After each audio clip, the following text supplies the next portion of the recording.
Um, I'm Ikey Doherty, as some of you may know from some of those projects mentioned. I think I'm probably the number one serial distro hopper on the planet at this point. So I think I could put a few subreddits to shame.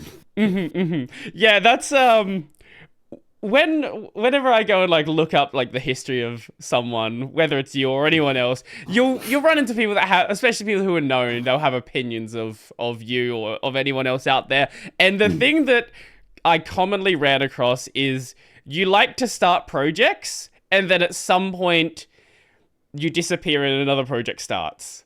And I don't know how you feel about that and like your stance on it, but that seems to be like the public perception of what you've done.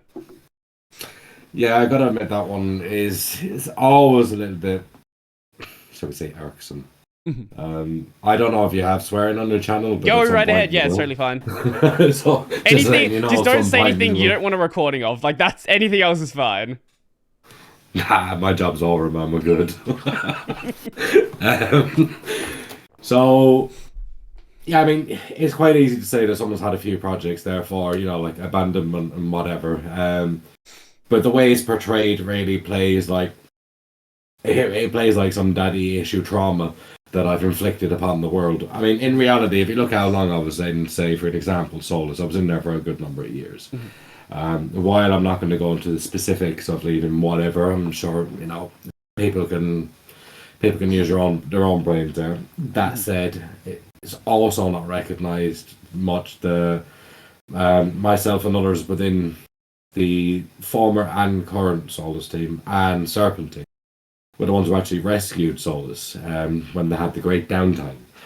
We used the Serpent infrastructure to bring it back online, give them a strategy for getting everything back online. So people can probably figure out from that if there was perhaps any unresolved variables that at that point they were resolved. I mean, as for the whole the timeline, what people always get confused is, but he had Evolve OS and then he had Solus and then he had the other version of Solus and then it was Clear Linux, and so Clear Linux was a job. Sorry to break it, you guys. I worked for Intel. They paid me for a while. I left. Yeah, that's people do understandable. different jobs. Yeah. Yeah, I mean, yeah, I did enjoy doing some of the cool stuff there, but at the end of the day, lads, it was a job. Man's got to get fed. That's all it fucking comes down to. Like, I was taking a paycheck. If you want to put it another way, like no one would get angry at whoever started Rel when they left Red Hat. Like that, it's the same sort of thing. How dare you? Loyalty. Yeah, come on. Like there's no friendship in money. Sorry, that's just nature of it. But yeah, like a very, very compacted history of the whole Solus thing. Years ago, many moons ago, as I've been reminded of, I'm fucking ancient. Do you remember what year it was? Do you want to say what year it was if you want to think about it? I'm going to go within the year of our Lord, for starters. So recent-ish. So yeah, it started out originally as like this whole Debian thing because I started out years ago when I first was publicly involved with distros. I was involved in Linux Mint and helped them bring Linux Mint Debian Edition into the world. This is, again, chronically years ago. But I always felt that there was a different way they could do it, and that's what led to the original birth of like Solus OS back in the day. Then there was a version 2 because originally we had the PAE version. Oh yeah, it was i386 and PAE version, and then we was looking at actual AMD 64 bits.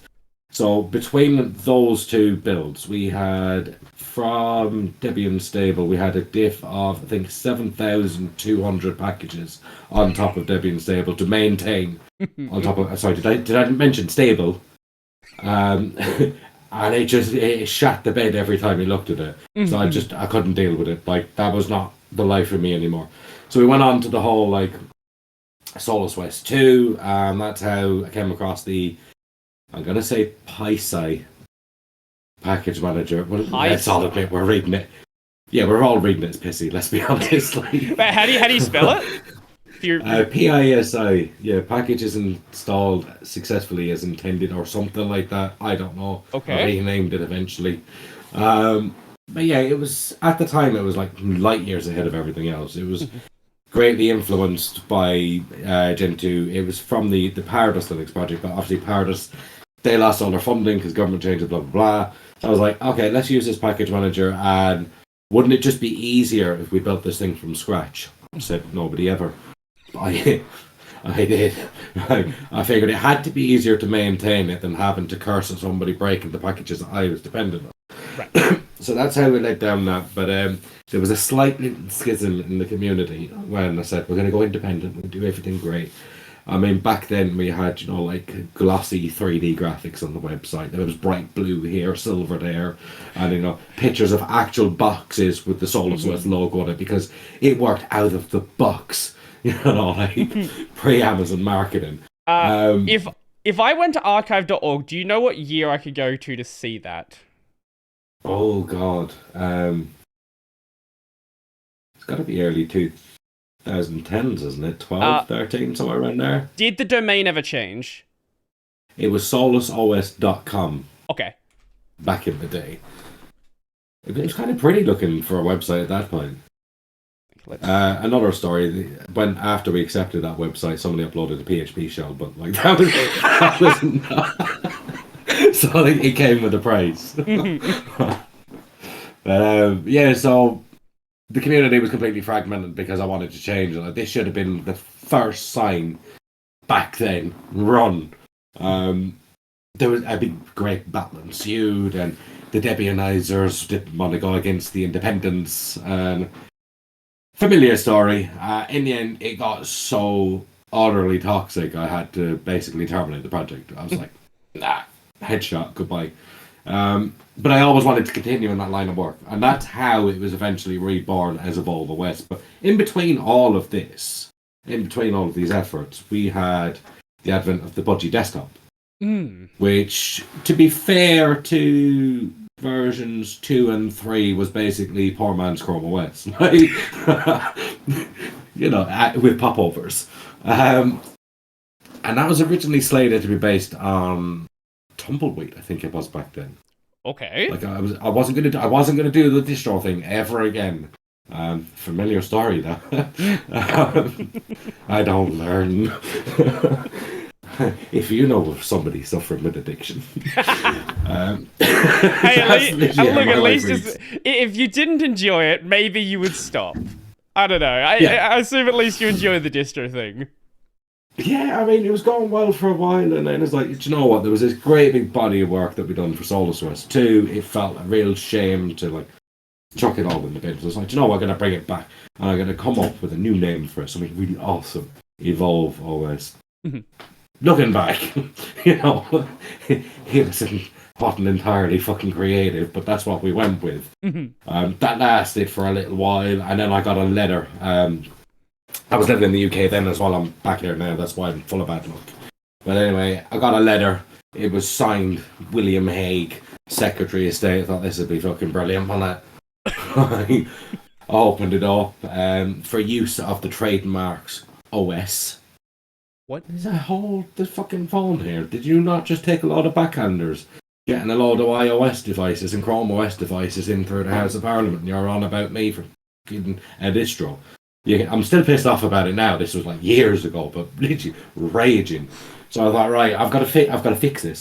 We're going to come up with like a strategy where we're not going to get sued to shit, because that's the way it was looking. It was an immediate cease and desist. It's like, it's a fucking niche distro. What do you want me to do? Like, all €7 fucking of income. All right, we'll sacrifice that. So I come up with a strategy. It's like, it was motivated entirely by being pissed off. So I was like, we're going to call it the Solus Project. So you went from Solus to Evolve OS to Solus. Oh yeah, Evolve OS to Solus Project. However, this is my thinking at the time. This is like, fuck you, William. I've got this figured, right? Okay. I'm Billy Boy. I'll get this worked out. So I said it was going to be the Solus operating system created by the Solus Project, and it will not be my fault if anyone decides to abbreviate it to Solus OS. And that's literally what it did. Just to be an arsehole. That's why it got renamed back there. Just literally as a middle finger to the UK government. That's wild that they would come after you for the term OS. Like that, it's such a generic term. Well, as it turns out, as we now know, so I won't be get done for misrepresentation. It stands for Ordnance Survey. So it's a royal trademark, 300 years or so old. And yeah, I mean, it explains how they found me, really. You know, they're fucking map makers. Should have seen that one coming. But yeah, that's why they were renamed. So we had the same project that was just renamed in place for spite. Because there was also a game at the time called Evolve. And everyone was writing on the Steam and said, hey, you know, there's already a distro called this. And then, like, I had back chats with, like, the developers, and it was all like, nobody gives a shit. So we all just agreed that we're fine with it. Yeah, and then it just became Solus. But, I mean, that's 3 distros, that's basically one. There was a dismissal of the first project, and then it was reborn.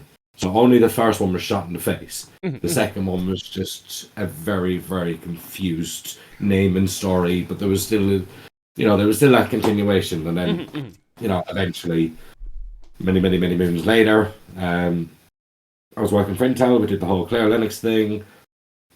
Apparently, that's still around, I hear. So apparently. Yeah, I haven't really checked in on it, to be honest. I think like Casio OS is stealing all the news, to be honest with you. You do not know how many people bug me about that distro. Jesus Christ. Have you used their kernel? Apparently it's good. That's what I keep hearing. That's what I say. I've seen a lot of the stuff and I've seen some of the results. It looks interesting, but for me, I think over the years I've got more down the tooling and the nitty gritties of what makes a distro, so I don't get to use them. As I explained to you earlier on, I went to plug in the microphone that's been packed in a bag for the last 2.5 years, and I forgot to have the drivers in the kernel, so I optimized the microphone away. Hey, that's like x86 V7 plus star. No one can break into your system and listen to your mic if there's no driver for it. It's a security feature. There you go. Secure moot. Yeah. Anyway, from Clear Linux, when did the idea for Serpent come around? Yeah, so Clear Linux was sort of parallel to the Solus stuff, and then a few years ago, like I took my leave, whatever. Me being great with naming things, obviously.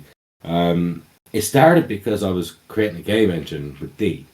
And at some point, as you do, right? It was called, I love the company name though. It was called Lispy Snake, right?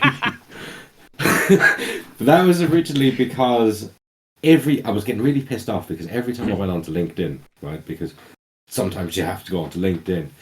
Our client would like you to work with them. They have their Series B funding, they have this great AI effort and blah blah blah, and then it turns out to be some bottlenecks that's in Python. It's like, nah, unicorn company, they've made a lot of mistakes and I've got to come in as the janitor. Fuck off. So that's what I was getting constantly. So I was like, you know what, I'm gonna like create a kick in the face firm. Just like as everything, my name is always a middle finger, but yeah. So Lispy Snake was a middle finger to all the Python consultancy gigs.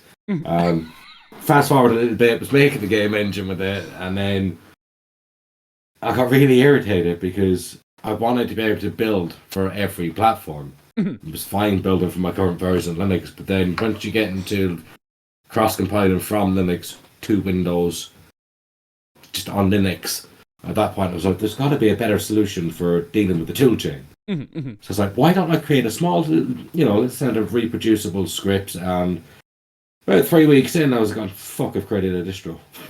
So it was literally a complete accident. I created like this miniaturized, at the time it was like muzzle, whatever. And then I got trued into it and I was like, I fucked up. So Unleash the beast again. Yeah. Snake in the garden. So yeah, reused the logo because I couldn't get anyone to make a logo for anything. And I was like, Serpent OS. And now I've endured the last, nearly 5 years? People say, but why the name? Well, now you know. Laziness and spite.